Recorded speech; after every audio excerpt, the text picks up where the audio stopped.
ઓહો નિશાંતભાઈ, આ શું ગોઠવીને બેઠા છો? તમારી લીધેલી નવી 4 વ્હીલ માટે અથવા તો મંદિરમાં રાખવા માટે જબરજસ્તમાં જબરજસ્ત ડિટેલિંગ વાળી નજીક લઈ જે એકદમ પ્રીમિયમ ક્વોલિટીની આવે ને એવી મૂર્તિ આખી લઈને આવી ગયા છે. જોરદારમાં જોરદાર પીસ જોઈ લ્યો તમે આખું.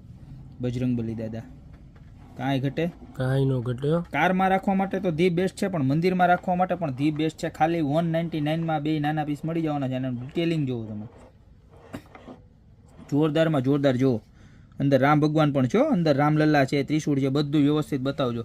ત્યારબાદ જો આ એનાથી મોટી સાઈઝ થોડી, કાંઈ ઘટે નહીં. આ પીસ પણ એટલું જ મસ્ત છે. એની અંદર 2 કલર રહેવાના છે, એક ઓરેન્જ અને એક બ્લેક. પૂંછડી આખી છે ફોલ્ડિંગ રહેવાની છે, પાછળથી તમારે ફિટ કરવાની રહેશે. જો આવી રીતે લગાવી દેવાની, બરોબર છે. આની પ્રાઇસ કહું તમને ખાલી 390 રૂપિયા રહેવાની છે. બ્લેક અને ઓરેન્જ કલર બે, અને આ બેમાંથી જે પણ જોઈએ એ 199માં રહેવાની. તો આમાંથી જે પણ ડિઝાઇન જોતી હોય એનો ફટાફટ સ્ક્રીનશોટ લઈ નીચે મારા નંબર આપેલા છે એની પર ઓર્ડર કરી દો. જે નવી કાર લેતા હોય ને એને તો ખાસ રીલ શેર કરી દેજો કે આવી મૂર્તિ તમારી ગાડીમાં અત્યારે રાખી દો. જે ગોપી બ્યુટી મોલમાં મળી જવાની છે. તો અત્યારે ઓર્ડર કરી દો. બાકી મળશું નવી પ્રોડક્ટ સાથે નવા દિવસે.